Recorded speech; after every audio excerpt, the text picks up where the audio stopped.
Ya estamos de regreso en Masa Crítica en Iquique Televisión. Estamos conversando hoy con el historiador Patricio Rivera, con la exintendenta Lucia Menzberger y con el abogado Luxemburgos Mella. Respecto del tema de la historia, lo que tú señalaste, ¿cierto? En los últimos años, desde que retornó la democracia, los primeros 2 años, 3 años, ¿cierto? Hubo una serie de atentados, se desarticularon los grupos extremistas de ese minuto, ¿cierto? El Frente Patriótico Manuel Rodríguez, el Movimiento Juvenil Lautaro. Y después tuvimos bastante tiempo, por lo menos unos 20 años, ¿cierto?, donde no supimos de este tipo de incidentes, de bombazos o de actos terroristas. Sin embargo, esto resurge en un contexto, ¿cierto?, de retorno de la presidenta Bachelet a la presidencia y hay muchas incertidumbres respecto de quiénes están detrás de esto. Se señalaba por ahí, ¿cierto?, que no se ha reivindicado, no había un grupo que asuma la autoría de este bombazo de la escuela militar. ¿Cuál es la visión que tienes tú? Bueno, yo sigo sosteniendo, a diferencia del colega Lupsen, que señala de que no habría situaciones de violencia completa. La historia de Chile es violenta. De hecho, en el gobierno de Frei Montalva, El Salvador y Pampirigoyen inauguran matanzas obreras hechas en democracia, en el gobierno de la democracia cristiana. Luego podemos ver la matanza obrera de la zona norte, que expresan una violencia obviamente desde el Estado y ciclos de violencia. 1891, de hecho, la matanza casi desconocida Oficina Ramírez, durante la época del gobierno de Almacea y en plena guerra civil, o sea, inicio de la guerra civil, se matan más de 100 obreros antes de llegar a Huara. Luego Santa María, luego la huelga de la carne, luego lo que ocurrió en Valparaíso con el tema del terremoto y la ocupación por parte de la marinería de Valparaíso, al mando del almirante Gómez Carreño. Podemos seguir con los palomeos de Rotos, tan incluso referidos en la literatura, que nos hablan de un Chile violento, las sazonadas de 1851 y 1859. De hecho, el paso casi absolutamente violento de la aristocracia que juega a través de los rotos vestidos soldados, sus diferencias de poder en 1829 el IRCAI, y la independencia que van a celebrar ahora todos nuestros compatriotas no fue hippies, pues fue violenta, pues. La sacada de los Borbones fue violenta. Y termino con eso. Ahora, respecto a la pregunta que me señalabas tú, claro, durante el periodo de la desarticulación del Frente Patriótico Manuel Rodríguez Autónomo, del Movimiento Juvenil Lautaro, las Fuerzas Rebeldes y Populares Lautaro, como el MIR militar y el Ejército Guerrillero de los Pobres, de hecho en las cuales hubo maniobras de los servicios de inteligencia civil, específicamente de Velasco, donde incluso hubo un proceso ahí seguido, que son parte de la historia oculta de la transición, que es lo que no se muestra. Hay un texto muy bueno de Ascano Carballo sobre el tema, también la historia oculta de la transición, en donde hay responsabilidad, en donde los civiles tienen muchas responsabilidades, muchos que ocupan cargo del Estado. Entonces, sobre eso, creo que hubo un periodo, obviamente, de desarticulación, pero los flujos, digamos, la sociedad civil actúa en flujos, y eso es lo que hay que comprender a veces. Celebro que el colega sociólogo sea asertivo en ello. Y esos flujos no los vemos desde el Estado. Obviamente los servicios de inteligencia están para observar eso, ¿no? Estratégicamente, si son amenazas al Estado, hacia los grupos de poder que detentar el Estado. O sea, cosa de era Maquiavelo nomás. Y sobre eso, notar, por ejemplo, que ahí lo que existe es que hubo un periodo de estabilidad dado la cooptación, pero por otro lado, generacionalmente, los descontentos, los excluidos, los que no estaban dentro de los que crecen enormemente en las cifras no oficiales, no INES, sino que las cifras de organismos, ONG, estudios académicos, cito el de la Universidad de Chile, la Fundación Sol, que es excelente, nos están dando una gran cantidad de cifras cuantitativas de excluidos. Es más, cito al presidente Piñera, 2011, junio, que señala que el país hay un nuevo empoderamiento de la sociedad chilena en cadena nacional. Entonces, hasta esos mismos sectores llamados conservadores por los otros sectores reconocen esto. Entonces, de hecho leí una entrevista a Lavín también el año 2011, la que reconocía este nuevo país. Entonces, no es extraño que a partir del 2000, de hecho, periodo Lagos, el periodo, digamos, el ícono de la gobernabilidad y la concertación, se vio un nuevo proceso en que otros actores generacionales, traumados obviamente con el tema de la violencia, que no fueron parte o que crecieron en violencia, tal vez niños de la dictadura, niños de la transición, hoy en día adultos, no han tenido llegada a ellos. Y también los otros que no fueron digamos, defendidos por quienes tenían que defenderlo, digo, el mundo militar y los pactos que tuvo hecho con Piñera y hicieron inserciones en la prensa, de que se supone que iban a ser restaurados, iban a ser reconocidos, que se supone que hablan de una segunda independencia nacional, no sé, septiembre de 73, obviamente están. ¿Por qué? Porque hay un trauma, y trauma significaría en términos etimológicos griegos, de memoria histórica. Y creo que eso es interesante analizar. Luz. No, yo no comparto lo que dice Patricio. Creo que nuestro país históricamente no es un país violento. Creo que efectivamente, ¿no es cierto?, hace muchos años que nuestra sociedad cambió y hoy día el ciudadano común y corriente está absolutamente más empoderado de lo que quiere, de que quiere participar, de que no le basta simplemente seguir a un político o una corriente, sino que quiere hacer escuchar su voz. Pero ese ciudadano que hoy día está más empoderado, la gran mayoría quiere tranquilidad, quiere vivir en seguridad, y acá yo creo, y vuelvo a decir, hay una gran falla en la inteligencia de nuestro país y sin duda hay que trabajar en ella, hay que trabajar en mejorarla, tanto en la reformulación de la ANI, entre entregarle más facultad, y también en la de la policía de investigación y por cierto que también es carabinero. A ver si avanzamos en el programa, no sé, Lucio, si quiere, bien breve para seguir con los temas. Muy rápido. Yo creo que hay propósito de desestabilizar la democracia. Yo creo que por ahí va la cosa. Una afirmación o una hipótesis que yo hago. Yo creo que los movimientos sociales de los excluidos, de los postergados, que se da a nivel mundial y que se ha reflejado en Chile, se da a través de otro tipo de movilizaciones constructivas. Un gobierno democrático como el de la presidenta Bachelet, que da espacio, que tiene profundas transformaciones del Estado, que básicamente pretende terminar con las inequidades como propósito estructural, con propuestas de nueva constitución, de una reforma tributaria que va a generar los recursos para una reforma educacional potente, que nos permite anunciar en el día de ayer la construcción de una cantidad importante de hospitales, si las cosas y las realizaciones de obras públicas se hacen con plata. Y en eso, más allá que ir a quitarle al que tiene más, es decirle al que tiene más, bueno, gane usted las utilidades que tenían en el fondo de utilidades, pague por esas utilidades. Y no va a haber más food, no va a haber utilidad acumulada, porque en verdad no se hace reinversión. Entonces yo diría que, claro, hay un sector que a lo mejor se siente muy tocado, que se quiere generar una situación, crear un clima artificial de violencia, y quiero sostener enfáticamente que Chile no es un país violento. No es un país violento. En los últimos tiempos la historia puede estar plagada de acontecimientos, revolución del 91, lo que fue la intervención militar, el golpe de Estado, lo que fue, bueno, hay hechos, pero así este ha sido un país en los últimos años absolutamente tranquilo. O sea, uno puede contar con los dedos de una mano los hechos de violencia. Año 92, 91, 92, hubo atentados de esa época que no nos recordamos, salvo la entrada de estos atentados bombásticos que hacen los grupos anarquistas con propósitos propagandísticos. El senador Guzmán. No, evidente, eso lo tenía anotado. Efectivamente, ahí hubo una especie de... Claro, ahí está la discusión si fue un hecho de atentado terrorista o fue una ejecución de grupos paramilitares respecto de alguien que entendían que era el responsable ideológico del gobierno de Pinochet. Bueno, hay una discusión, hay diferencia. El atentado terrorista pretende infundir en la población terror, inmoviliza a la población. El asesinato de Guzmán no está en ese contexto, aunque algunos sostienen básicamente, la gente, cierto, de tu partido, que sostienen que es un atentado terrorista. No tiene las características. Tú eres abogado igual que yo, tú sabes que no tiene las características. Pero mira, Luce, más allá de la discusión, yo creo que sería bueno que nos pongamos de acuerdo en la definición de lo que debe entenderse por atentado terrorista. Parte de las modificaciones. Pero termino lo último. Lo que quiero decir, que aquí hay que hacer unidad nacional. Aquí hay una situación compleja que debe haber unidad en el país y no sacar provecho político. Porque el que saca provecho político está mal. El gobierno ha sido en eso muy cauto, ha llamado a todos los partidos políticos, ha habido una reacción potente de parte de los partidos políticos de adherir, del senador Larraín, de Cristian Monque. Bueno, uno ve gente que realmente está en la línea de fortalecer el Estado de Derecho democrático. A mi juicio, una cosa sine qua non.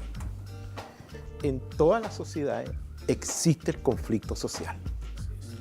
Y va a ser el Estado o el gobierno en particular cómo maneja ese conflicto social y qué cauce les da. Por lo tanto, primera aseveración, la sociedad chilena en su historia ha tenido innumerables conflictos sociales. ¿Ya? Y tú no puedes, tú tendrías que coincidir conmigo que la matanza de la Escuela de Santa María infundió terror en todos los trabajadores del país. ¿Ya? Lo mismo con los pobladores en Pampa y Irigoyen. Entonces, ojo. Yo pongo en duda lo de Pampa y Irigoyen. No importa, pero se mató gente. Así es. ¿Ya? Y fue el Estado. El Estado mató pobladores. Que lo provocaba, no entrémosle, pero hubo allí una situación que infundió terror a todos los pobladores. O sea, a todos los pobladores se les dijo en ese momento, usted se toma un terreno y yo lo mato. Lo que quiero señalar es un poco lo que ha sostenido Patricio. O sea, ojo, veamos la historia de la sociedad chilena. Esta región también ha sido ejemplo de violencia. O sea, se te olvidó nombrar, Patricio, las ligas patrióticas. O sea, ¿cuál fue el rol de las ligas patrióticas en este territorio? ¿Ya? Entonces, la violencia siempre ha estado presente en nuestra historia. No es que no haya existido o que haya algunas manifestaciones muy particulares. No. Incluso el mismo 18 de septiembre, o lo que vamos a celebrar, la pugna entre los carreristas y los higuinistas, o sea, entre Carrero y O'Higgins, por dos concepciones distintas de sociedad y de orden público. Pero yo no creo que dé como para calificarnos como un país violento. Sí, pero la historia sí ha estado. O sea, tenemos violencia. Hay hechos violentos, pero no somos un país violento. O sea, si nos comparamos con Nicaragua, Colombia, que andan con la escopeta en el bar. O con Oriente Medio. Que... Sí. Bueno, no, pero comparado con otros de América Latina tampoco. Bueno. Vamos a seguir avanzando, ¿cierto?, en el tema, porque por supuesto podríamos hablar todo el programa sobre esto, pero también nos interesa saber la opinión respecto a lo que está pasando con la reforma educacional. Yo señalaba al principio que avanza con tropiezos, ¿cierto? Hay algunos sectores que están conformes con las modificaciones que se han establecido, otros dicen que estas modificaciones de alguna manera están desvirtuando este proyecto. El presidente del Colegio Particular, Hernán Herrera, señaló, ¿cierto?, que de seguir así con todas estas modificaciones se destruirían los colegios subvencionados. Ignacio Walker, ¿cierto?, de la Democracia Cristiana, señaló que el proyecto es casi un proyecto nuevo con los cambios introducidos y están bastante conformes con lo que ha pasado. Mariana Elwin, por otro lado, señaló que la agenda de reformas del gobierno es prácticamente un despotismo ilustrado en una aseveración, ¿cierto?, bastante dura que apareció este fin de semana en los medios, que va a traer seguramente cola. Patricio Rivera, ¿qué es lo que podrías comentar de todo lo que está pasando con esta reforma educacional? Difusa. Ya. De hecho, la mayoría de la gente no sabe, se basa en rumores. Las voces oficiales no existen, hay interpretaciones varias, campañas de rumor fortísimo, campañas prácticamente orquestadas, íconos. Hay esquizofrenia política en la nueva mayoría. Unos dicen que apoyan la reforma, otros dicen que no. Es esquizoide y eso obviamente genera incertidumbre entre los propios seguidores de ella, o sea, de ese proyecto. Entonces no hay claridad, pues. Eso es lo que obtengo objetivamente. Fuera de lo que... Y plantear además cuando se habla de que se quiere hacer una educación ideológica, si es del Estado. Si la educación particular subvencionada es ideológica, pues, está basada en los modelos de movilidad social, en el libre mercado, o sea, ¿de qué estamos hablando? Es cosa, a todo estudiante de pedagogía le enseñan eso, que la educación es política. O sea, ya desde Aristóteles. Entonces, cuando se habla de eso, a los que estamos en el mundo de la educación, sabemos que eso ya es irrisorio. Entonces, un argumento bastante barato. Creo que y en ese aspecto, pensar un poco cuando se habla de educación fiscal, que erradicar el concepto no existe. No es educación fiscal, lo que es educación municipalizada, que también es subvencionada y casi no se dice que es subvencionada. Y que está sujeta a ciertos arbitrios. Decisiones determinadas de grupos de poder, comunales, locales, redes y otras cosas. Por otro lado, cuando vemos las cifras, la gente habla de esa educación y no consulta las cifras. Veamos las cifras. Veamos www.denra.cl, www.CINCE, dirigió varias tesis durante años de eso, de pregrado y posgrado sobre los temas, y luego arrojan las cifras de que el éxito de ciertos sectores de la educación particular subvencionada no es tal si analizamos constantes. Tampoco de los municipales no tienen mayor éxito, tampoco es tal. Aparece incluso dentro de los 10 mejores, e incluso aparece en colegios municipales aquí ganando a los particulares pagados, cosa de ver el año pasado, el anteaño pasado, cifras, netamente cifras. Entonces hay cosas que me extrañan. De hecho, tampoco veo que el mundo municipal salude a esos colegios municipales que con esfuerzo único de sus docentes apoderados, de toda la comunidad educativa, han logrado ganar a los colegios particulares más emblemáticos de la región, pero no hay un esfuerzo tampoco de reconocerlo, o sea, no hay reforzamiento positivo. Una cosa me extraña. Y a lo que me lleva es eso, que no hay claridad. O sea, ¿qué es lo que se quiere hacer? ¿Dónde está? Me entero día por la prensa de que, de que el Estado de Chile, comillas, Estado laico, digamos, va a apoyar el tema religioso en los colegios. Entonces me viene a la mente toda la historia encima, se me vienen siglos hacia atrás, y llegamos a los monjes clunicenses del siglo VIII. Entonces, ¿qué está pasando? O sea, yo pienso, o sea, ¿qué diría Rousseau? ¿Qué diría Montesquieu? ¿Qué diría la Ilustración?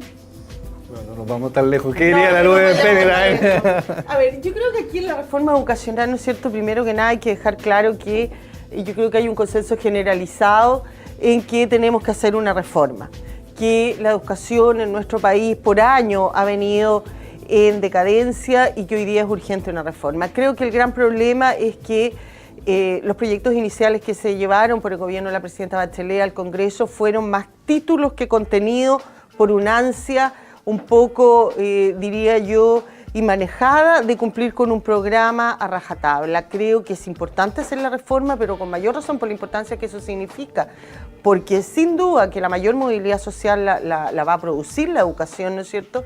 Hay que hacerlo en forma correcta, profunda, y hay que llegar a acuerdos y conversar. Creo que lo que pasó con la reforma tributaria, ¿no es cierto?, espero yo que la concertación o la nueva mayoría, o como quiera llamarse este conglomerado, ¿no es cierto?, haya aprendido que requiere de acuerdo. Acá, obviamente, que esta nueva mayoría, cuando ganó la presidenta, demuestra que tiene una mayoría en el país, pero no puede pasar una aplanadora respecto de los otros sectores políticos que existen, y es importante, sobre todo en el Parlamento, conversar los temas, porque eso va a ayudar a Chile. Creo que además aquí, aparte de estar muy confusos estos proyectos, ¿no es cierto?, creo que el ministro Izaguirre tampoco ha ayudado en eso. Ha sido muy errático, ha tenido comentarios que más que ayudar ha perjudicado, y él mismo ha hecho que surjan distintos sectores, ¿no es cierto?, con el famoso concepto de los patines. Acá yo creo que partieron mal, desde mi punto de vista creo que lo más importante era reforzar la educación pública, más que bajar de los patines a los niños de la educación subvencionada. Aquí hay que subir a los patines al resto, siempre hay que nivelar hacia arriba, no hay que nivelar hacia abajo. Creo que esas cosas, ¿no es cierto?, han hecho daño a esta reforma, tanto así que ha hecho, ¿no es cierto?, que personeros como el presidente de la Democracia Cristiana digan, ¿no es cierto?, que con estas indicaciones es casi un proyecto nuevo, porque efectivamente hubo que mejorar mucho. Yo creo que todavía hay que avanzar. Creo que con el proyecto inicial, ¿no es cierto?, a mí me preocupa que la educación quede en un monopolio en el Estado. Yo creo que eso no es bueno para nadie. Creo que el gran ausente en todo el debate hasta el momento ha sido la calidad. Creo que es el que más ha perdido en este debate. Estamos preocupados de otros temas, pensando yo personalmente, ¿no es cierto?, y al igual que mucha gente, escuchando a los papás, en los colegios, los niños, uno está en este mundo, ¿no es cierto? Sin duda que una de las cosas más importantes es avanzar en la calidad, y que esa calidad sea la misma para todos los niños, que un niño que estudia en Pozo Almonte, en Guara, en Iquique, la educación que recibe sea la misma. Creo que es muy importante también hablar y mejorar el estatuto docente. Creo que es esta normativa legal uno de los grandes obstáculos para que la educación en nuestro país mejore y avance. Creo que es importante, ¿no es cierto?, sacar a flote y que vuelva de alguna manera con distintos incentivos, ¿no es cierto?, a florecer la vocación profesional de los maestros. Yo estudié en una escuela, la Escuela 6 España, básica, pública, en Puerto Montt, y luego en mi enseñanza media estudié en el Liceo de Niñas de Puerto Montt, ambos colegios públicos. Y de ahí salté a la Universidad Católica en Santiago. Por lo tanto, yo creo que es posible. Yo debo agradecer a mis padres, mi mamá era profesora de castellano, probablemente tuve una ayuda en la casa que a lo mejor otros niños no tuvieron, pero creo que es posible. Creo que es posible, creo que existen grandes maestros, grandes profesores, y por lo tanto hay que reforzar esto. Vuelvo a decir, lamento la ausencia del debate de la calidad, lamento la ausencia en el estatuto docente, y creo que es importante el contenido de la reforma y no solo los títulos. Luxem. La verdad es que cuesta poco los descalificativos, cuesta muy poco hablar de una esquizofrenia o de tropiezo. Yo creo que aquí hay toda una definición ideológica y un propósito ideológico de parte del gobierno de la presidenta Bachelet, que está anunciado, ¿cierto?, en una educación pública, gratuita y de calidad. Entonces, no podemos quedarnos en los ideologismos. Nosotros hemos asistido a los procesos más importantes de los últimos años en el gobierno del presidente Frei Montalva, con la gran reforma educacional, que fundamentalmente apuntaba a la dirección a terminar con el analfabetismo. Después tuvimos un esfuerzo ideológico que no tuvo resultado con la Escuela Nacional Unificada durante el gobierno de Salvador Allende. Y a propósito de toda la movilización estudiantil, terminamos con una ley general de educación que hoy día nos rige en todos los planos y que solamente consagra la gratuidad y el fin del lucro en la educación superior y que ha sido soslayado y violentado flagrantemente por estas empresas espejo que en definitiva lucran a costa de los estudiantes. De manera que si estamos pretendiendo hacer una gran reforma educacional y por fin con recursos, ¿cierto? Se van a destinar una cantidad importante del orden de los 4.000 a los 5.000 millones de dólares, que es una suma no despreciable.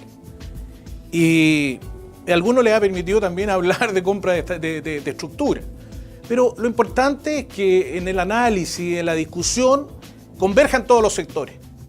Aquí no es posible que el ministro Izaguirre, ni en la pretensión de la presidenta Bachelet, que se aplique a rajatabla una idea. Porque en verdad este no es un proyecto acabado, es un proyecto que se está construyendo de cara a la gente. Y es por eso que los estudiantes no se sienten satisfechos, los profesores no se sienten satisfechos, los colegios subvencionados no se sienten satisfechos, la iglesia, que es la que tiene mayor cantidad de colegios subvencionados particulares, no se siente satisfecho, pero lo importante es escuchar, es oír y darle forma al concepto de calidad, con qué instrumentos jurídicos, cómo vamos a dar la calidad, cómo vamos a asegurar la gratuidad con este financiamiento que vamos a tener y que va en un proceso increciendo. No es una cosa que se va a aplicar el próximo año, se va a ir gradualmente aplicando, pero el objetivo debe cumplirse. Todo este debate en torno al copago, si es necesario o no es necesario. Yo creo que la gran aspiración de los ciudadanos, de los padres, de los educandos, es precisamente gratuidad y no tener este famoso copago que muchas de las veces te discrimina. Y la selección, que es muy importante. Vemos que hay colegios que son de gran calidad y que tienen un sistema de selección de la tómbola, y lo hemos visto en la televisión. Y la verdad es que no hay otro proceso hoy día en esos colegios que son apetecidos, que son demandados, que eso. De manera que yo creo que estamos asistiendo a un proceso en el cual necesitamos, si bien es cierto, un corazón ardiente, pero una mente fría, con generosidad, porque realmente si no hacemos un proyecto consensuado, discutido, en algún momento se tendrá que votar, ¿cierto? Pero no es cosa de pasar de tirar la aplanadora de Quintana, esa retrocavadora que realmente fue atemorizante y realmente me olía, ¿cierto?, un fundamentalismo trasnochado que no tiene aplicación en Chile. Pero yo creo, sinceramente, que la reforma educacional, no solamente por los méritos de Izaguirre, sino que por el mérito de todos los que están involucrados, de todos los actores sociales, políticos, esta cosa va a resultar adecuadamente. Y Chile va a poder gozar de una educación pública, gratuita y de calidad. Pero ojo, cuidado, aquí también hay elementos que hay que respetar. La familia. La familia hay que tenerla como gran actor en los procesos de selección y de escoger. Y cuidado, hay otro elemento. Se habla de la descentralización.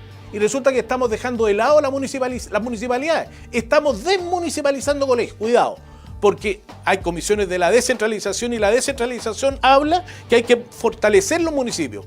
Entonces, ¿qué pasa con los municipios? Ese es otro elemento que a lo mejor, porque si vamos a llegar a una burocracia estatal en materia de educación, la verdad es que eso atenta con los principios de modernidad del Estado. Bueno, vamos a hacer un alto, ¿cierto?, en el programa porque ya hemos cumplido, ¿cierto?, con este segundo bloque. Estamos en Masa Crítica en Iquique Televisión. Vamos a la pausa y ya estamos de regreso con ustedes.